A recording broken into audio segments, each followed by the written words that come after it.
रुबाइयाँ।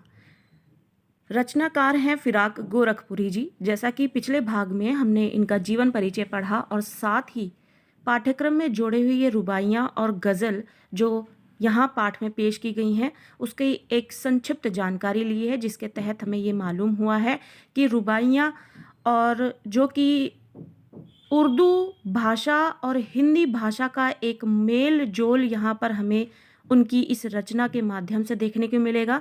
साथ ही उर्दू भाषा को और उसके साहित्य को हमेशा से लोगों ने जो रुमानियत से जोड़ा है, उस रिवायत को तोड़कर जब फिराक गोरखपुरी ने अपनी इन रचनाओं को पेश किया, जहाँ पर हमें सूरदास की तरह वात्सल्य भी देखने को मिल सकता है, आम जीवन देखने को मिल सकता है, वो इसका एक उदाहरण है। तो रुबाइयाँ क्या है ये जानना बहुत ज़रूरी है। रुबाइयाँ जो है वो कविता लिखने की एक शैली है और इसकी पहचान ये है कि ये 4 पंक्तियों की होती है। इसमें से इसकी पहली, दूसरी और आखिरी पंक्ति जो है इसमें आपको लय मिलेगा, तुक मिलेगा, तुकबंदी मिलेगी, और जो तीसरी पंक्ति है वो इससे आज़ाद रहती है। तो ये रुबाइयों की पहचान है। तो अब यहाँ पर हम देखते हैं कि फिराक गोरखपुरी ने किस तरीके से विषय को, एक नए विषय को लेकर उर्दू साहित्य को पेश किया और उस रिवायत को तोड़ा जिसे लोग उर्दू शायरी और गज़लों को लेकर बांध के बैठे हुए थे। आंगन में लिए चांद के टुकड़े को खड़ी, हाथों पे झुलाती है उसे गोद भरी, रह रह के हवा में जो लोका देती है, गूंज उठती है खिलखिलाते बच्चे की हंसी। आंगन में लिए, आंगन में घर का जो आंगन होता है उसमें माँ एक बच्चे को लेकर खड़ी है जो कि चांद का टुकड़ा है उसके लिए। तो आंगन में लिए चांद के टुकड़े को खड़ी है। अब यहाँ पर माँ और बच्चे का जो है एक वर्णन देखने को हमें पहली पंक्ति से मिल रहा है और ये वात्सल्य रस है, जहाँ माता पिता का अपने बच्चे के प्रति प्रेम होता है, स्नेह होता है, वो वात्सल्य रस होता है। और यही हमने पढ़ा है कि यहाँ पर उन्होंने पुरानी रिवायत को तोड़कर उसी तरीके से हमें एक विषय की जानकारी दी है, उससे परिचय कराया है उर्दू साहित्य का। हाथों पे झुलाती है उसे गोद भरी, और वही माँ अपने उस बच्चे को जो कि उसके लिए चांद के टुकड़े की तरह है, हाथों में लिए उसे झुलाती है गोद में भरकर, रह रह के हवा में जो लोका देती है। और सभी ने शायद अपने जीवन में एक बार तो ये जरूर किया है कि बच्चे से स्नेह करते हुए, उसके साथ खेलते हुए उसको हवा में लोकाना, लोकाना यानी झुलाना। जब आप हवा में बच्चे को थोड़ी सी ऊंचाई पर छोड़कर और उसको अपनी गोद में फिर से समा लेते हैं और बच्चे का खिलखिलाना, ये खेल हमेशा से लोगों ने खेला है और बच्चों को भी पसंद आता रहा है।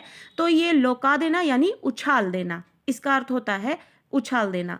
तो रह रहकर वो बच्चे को कभी अपनी गोद में भर लेती है, कभी हाथों पे झुलाती है और कभी कभी हवा में उसे लोका देती है, थोड़ा सा उछाल देती है, जो कि एक खेल है।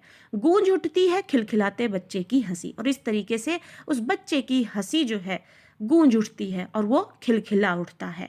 नहला के छलके निर्मल जल से, और इस तरीके से ये भी सभी ने अनुभव किया है कि बच्चे को जब नहलाने चलो तो किस तरीके से वो पानी में अपने हाथ पैर मार कर उसका आनंद उठाते हैं।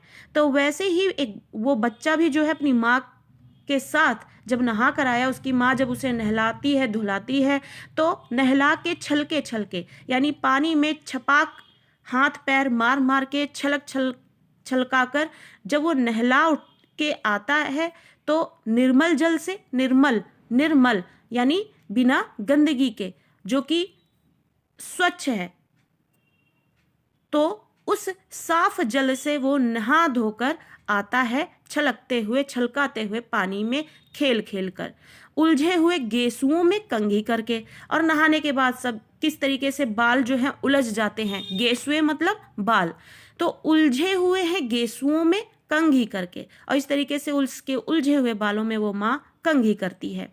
किस प्यार से देखता है बच्चा मुंह को, और फिर बड़े ही प्यार से वो बच्चा लाड में अपनी माँ का मुंह देखता है।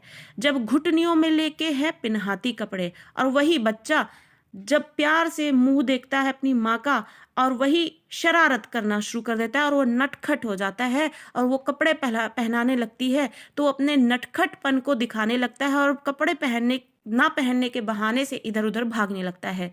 तभी माँ उसे अपने घुटनों के बीच में लेकर उसको कपड़े पिन्हाती, पिन्हाती मतलब पहनाती है।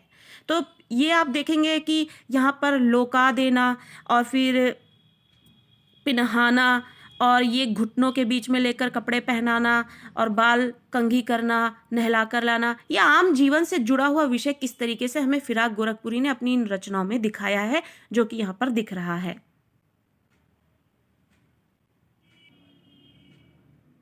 दिवाली की शाम घर पुते और सजे, चीनी के खिलौने जगमगाते लावे, वो रूपवती मुखड़े पे एक नर्म दमक, बच्चे के घरौंदे में जलाती है दिए।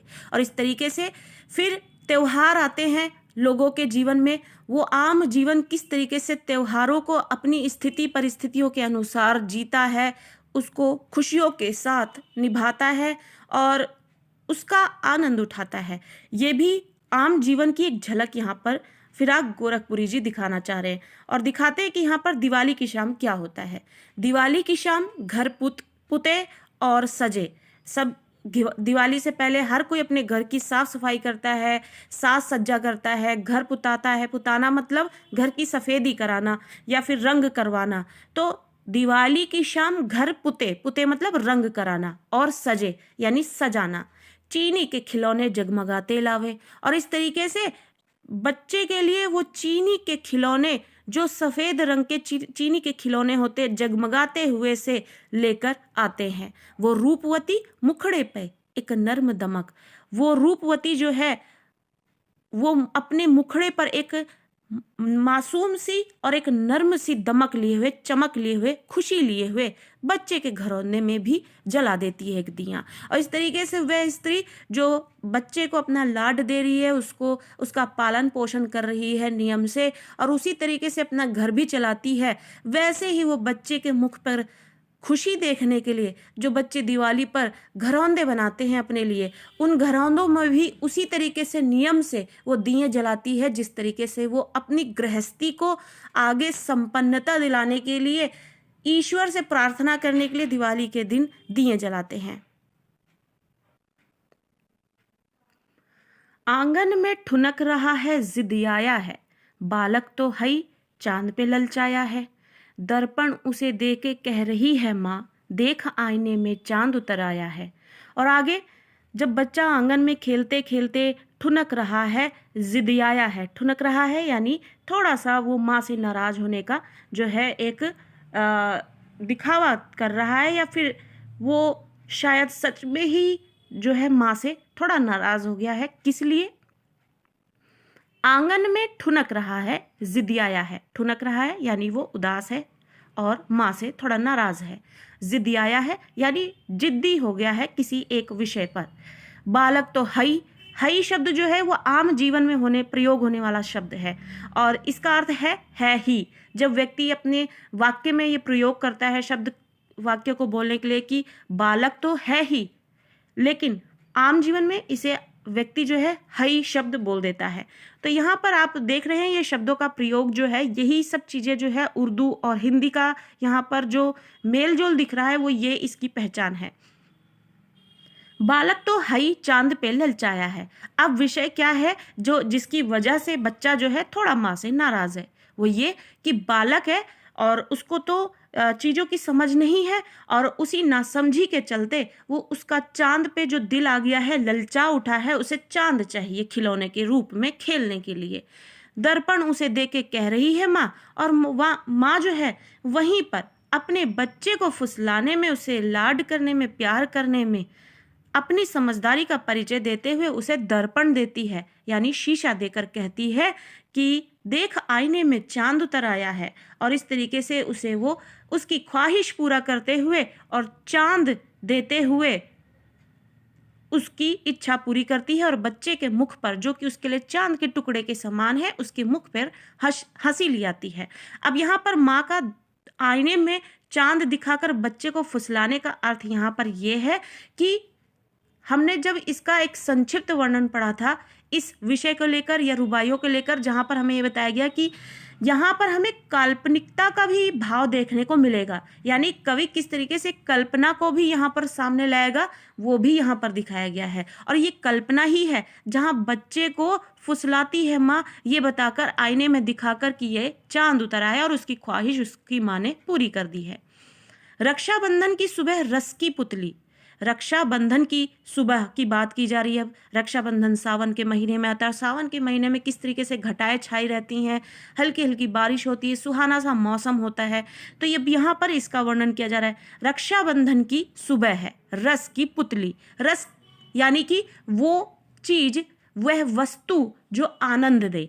अब यहाँ पर रक्षाबंधन की सुबह की बात की जा रही है, यानी सीधे सीधे सावन के महीने की बात की जा रही है, जो कि रस की पुतली के समान है, यानी आनंद देने वाला है। उसी प्रकार से जिस प्रकार से रक्षाबंधन का त्योहार भाई और बहन के खट्टे मीठे रिश्ते को लेकर एक आनंद देती है। जैसे हमें प्रकृति में देखना पड़ता है, कभी बादल गरज रहे हैं और कभी वर्षा हो रही है, तो एक चीज जो है डरा देने वाली है और एक चीज जो है नर्म कर देने वाली और खुश कर देने वाली।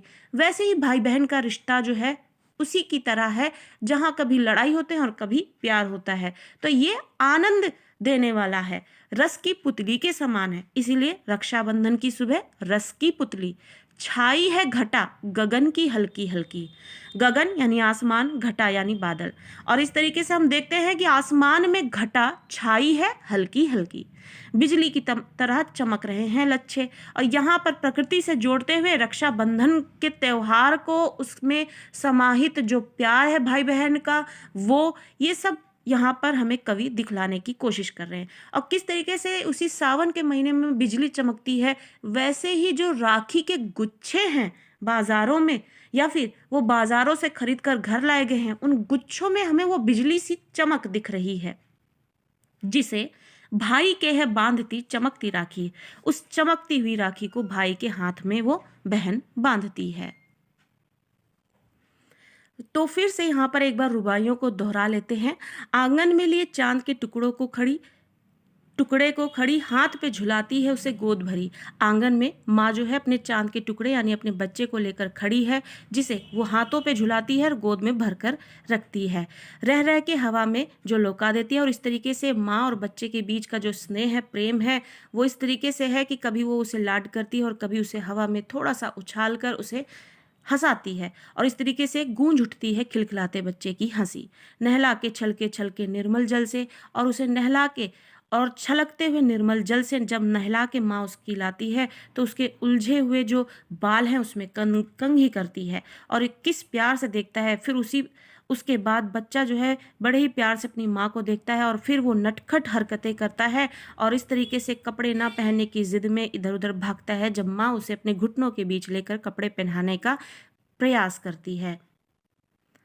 उसी तरह दिवाली की शाम घर पुते और सजे, और फिर दिवाली की शाम तक जो है घर पुत जाते हैं, यानी उनको रंग रोगन कर दिया जाता है और सजा दिया जाता है।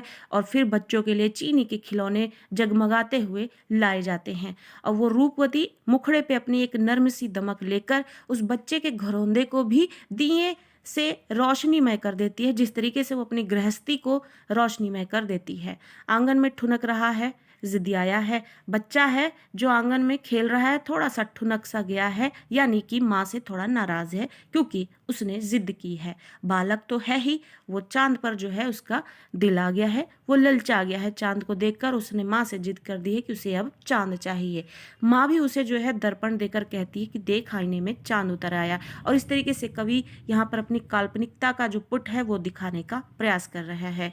रक्षाबंधन की सुबह रस की पुतली, रक्षाबंधन की जो सुबह है यानी जो सावन का महीना है वो रस की पुतली के समान प्रतीत हो रही है, यानी आनंद देने वाली प्रतीत हो रही है। छाई है घटा गगन की हल्की हल्की, और आसमान में बादल हल्के हल्के छाए हुए दिखते हैं,